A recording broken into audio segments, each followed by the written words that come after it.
What's up, guys? Welcome to Voicey here. This is your slightly under the weather host, Captain Zach, and today's subreddit is r/IDontWorkHereLady with a couple bonuses from r/today I fudged up because I thought they were very good stories. Don't forget to like, subscribe, and hit that bell to never miss an episode. This story's called Just Because I Work With Them Doesn't Mean I'm Working, and You're at the Wrong Store. Hi Reddit. I work at a pet store, and it's also where I get all my cat food from. I usually pick it up at the end of my shift, however I forgot to do that the other day and wasn't on for 2 days, so I dropped by to get it back. I walked into the store and it was fairly empty, so I had a quick chat with one of my coworkers, explaining what I had done with my order. He jokingly told me that they sold all of my food, and I said to him jokingly, "Damn, you're an awful coworker. I'll just get you fired, it's fine." He laughed and replied, and then a customer came to ask him a question. I headed to the aisle to pick up my food order when the customer approached. Here's the cast. Annoying customer. Me, coworker. Excuse me, hello? I assumed she was not talking to me, as I was not in uniform and was putting the cat food into my basket. It wasn't until I felt a very tough tap on my shoulder that I realized she was talking to me. I've been trying to get your attention for 30 minutes now. Not true, as I've only been in the store for about 5, but whatever. Oh well. I can put on my customer service face and help her.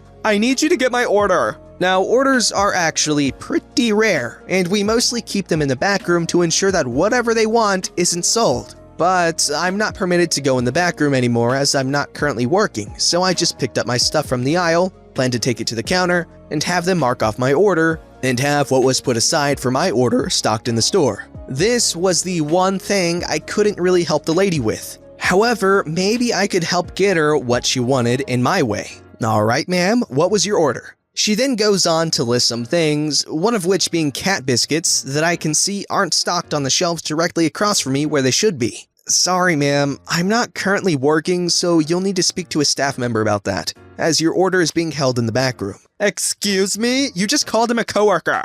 "Yes, I do work here, but as your order would require me to go to the back room, and I'm not currently on, I don't have access to it." Well then, why did you call him a coworker? "I work with him, but I'm not working right now." Do you know what coworker means? It means you are working with them. You should refer to them as your friend from work so customers know you're not working. I thought my blue jacket would give it away because it looks nothing like the orange uniform, but okay. What? He is your coworker when you're working, and not when you're off. What are you, thick? I'm going to find a competent worker who can help me.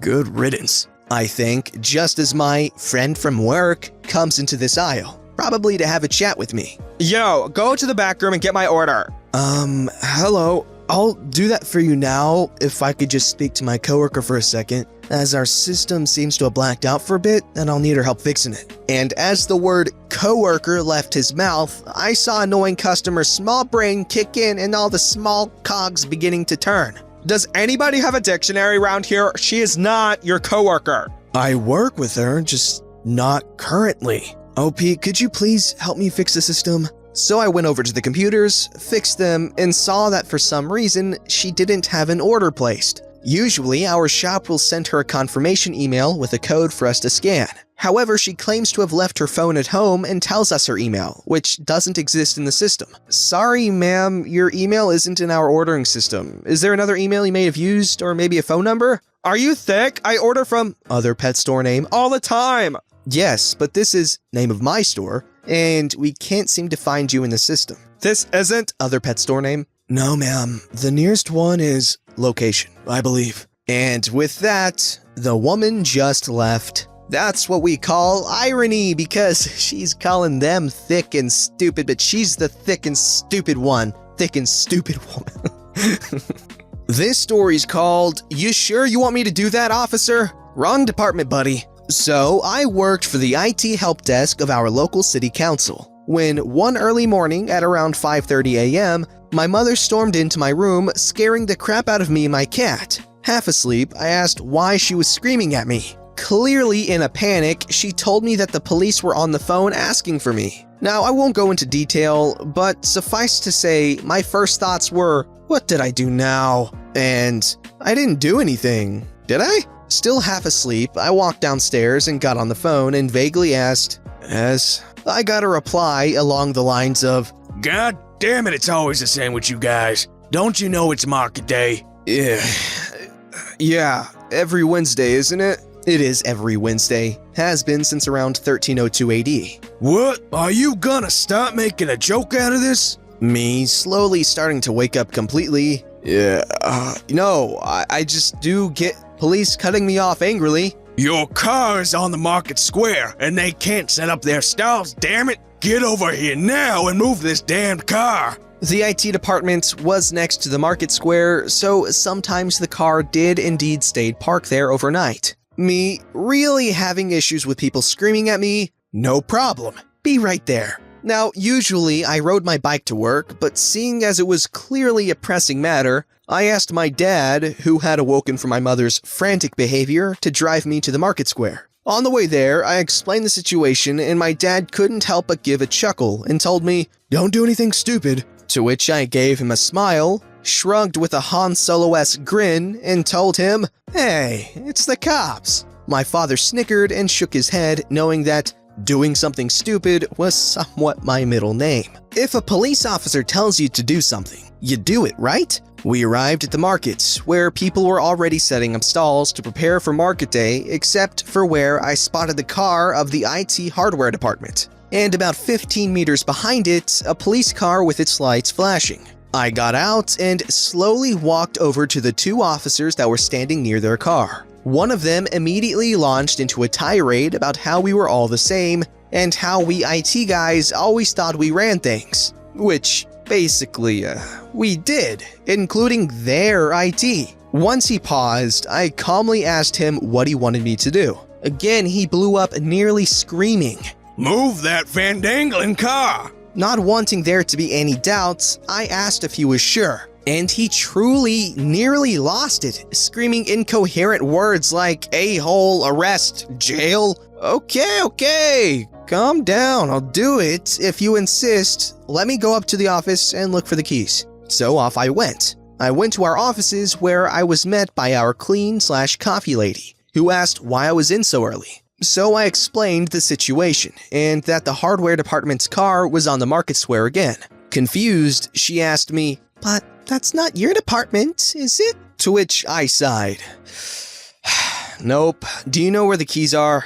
So together we looked for the keys, which we found rather quickly. I asked if she'd accompany me down because the police were making me nervous, which she kindly and graciously did. Upon getting back down, it was clear that the angry one hadn't calmed down and that I'd probably taken longer to go get the keys than he wanted. In quick strides, he walked up to us, and without a word, I tried to hand him the keys, which he didn't notice because he screamed in an angry and high-pitched voice, Move that damned car! At this point, our cleaning coffee lady looked at me and said, "But you..."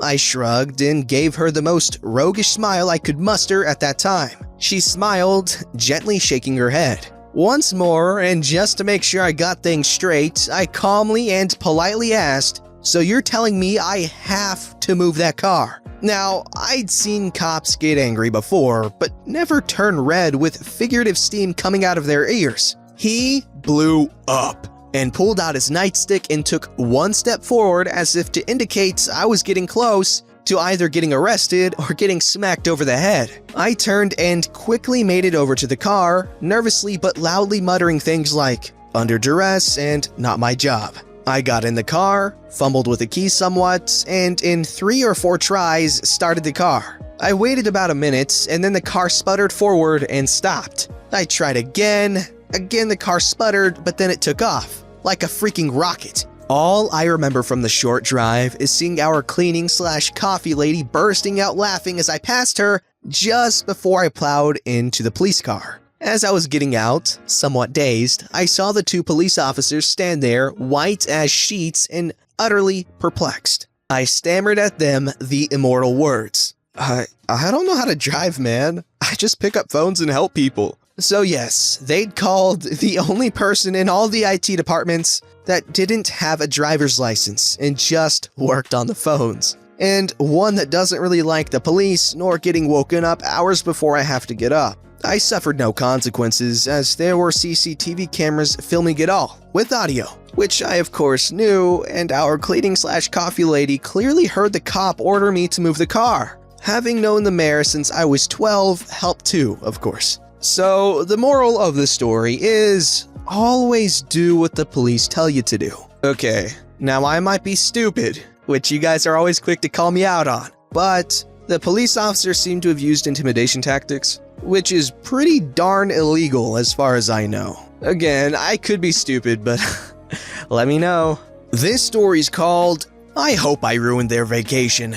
20 years ago, I worked IT for a show ticket company. We had a number of manned kiosks throughout the casinos in the city. A big portion of my job was setting up and replacing computers at these locations. We got a call from one of our bigger locations that the new ticket agent was starting but didn't have a workstation. After some back and forth with HR, someone dropped the ball and didn't tell IT. Surprise, surprise. I'm told to set up a new spot at the counter next to the other ones. I get down there and the spot was already being used by another company giving tours. Apparently, no one told the hotel, who was supposed to tell her to move. But luckily, the other spot on the other side of her was open, and I helped her move all of her stuff. I set up the new computer, CRT monitor, and a big ticket printer. It was the size of a medium PC tower, printing out airplane ticket-sized tickets. Basically, it was clear as day that I was setting up hardware. There was a line to the left of me for my company's agents, and a line to the right of me for the other company. The setup is not communicating back to HQ, and I'm on the phone with a coworker, unplugging and replugging in the equipment,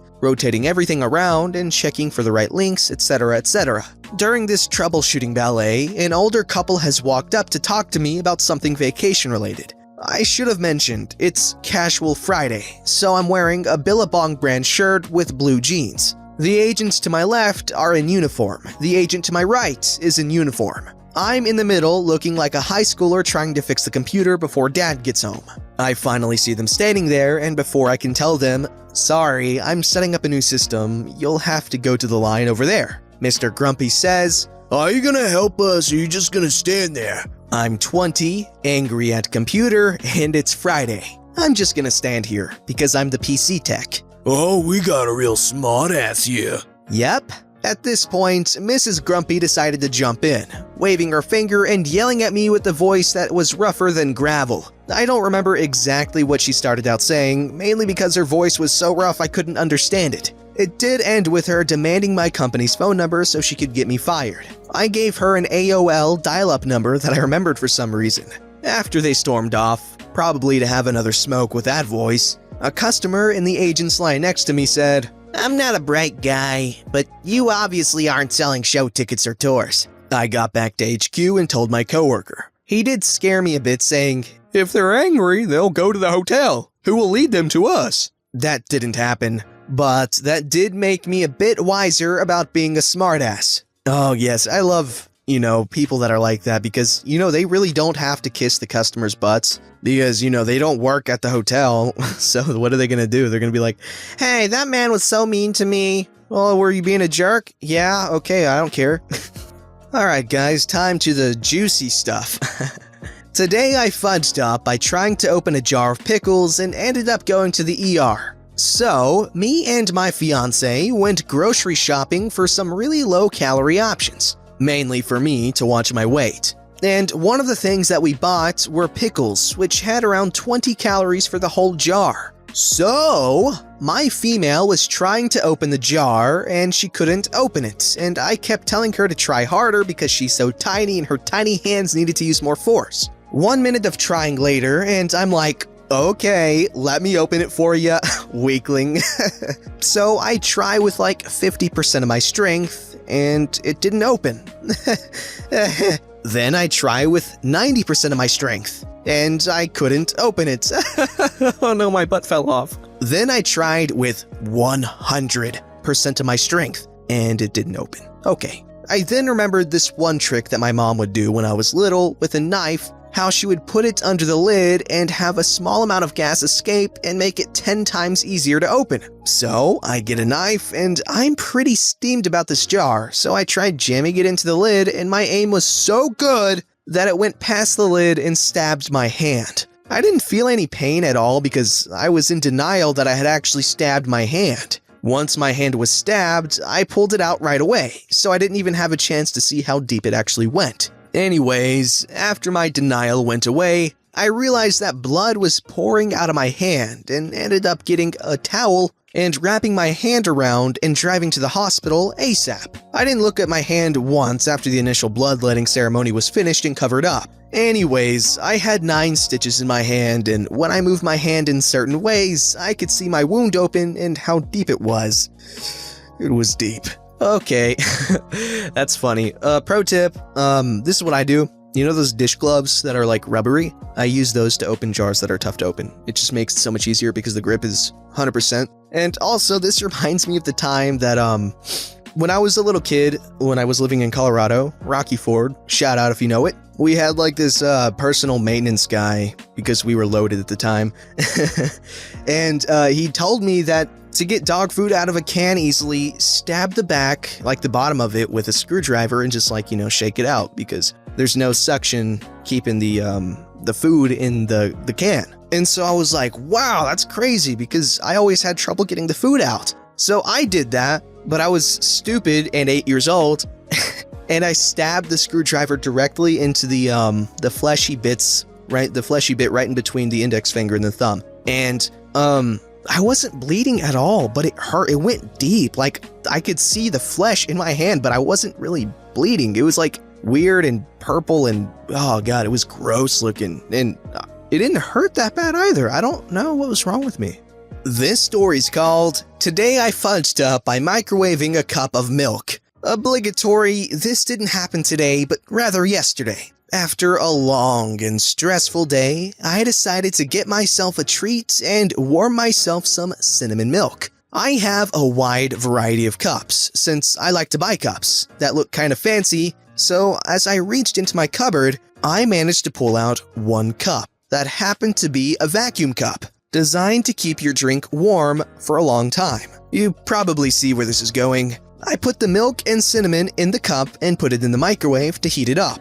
As I return to my microwave a few minutes later, I stand in awe as the inside of my microwave is covered with milk and cinnamon. Turns out that heating a vacuum cup leads to the contents basically boiling over. I spent the next 10 minutes cleaning my microwave, which also happened to be on top of my fridge. On top of the microwave, there is also a container with sugar. As I finished cleaning the microwave, I opened the fridge to get myself some new milk. During my cleanup, I must have somehow pushed the container of sugar closer to the rim of my microwave, because opening my fridge door somehow got it enough energy to fall down and land directly in the eggs that I keep in my fridge door. So now I had to spend another 10 to 15 minutes also cleaning up a bunch of broken eggs. Oh, and I also ended up not having enough cinnamon left for another cup of milk. FML. At least I now have a good story to tell. Oh, that's good. That's a good oh, man, that's like some movie stuff, or TV show maybe, but not movie, but... That's good. He drops the milk. No, he makes some big old mess with his milk, and then he drops the sugar, and it also drops on his eggs. Oh man, sugar is a pain to clean up, man. Don't forget to like, subscribe, and hit that bell to never miss an episode.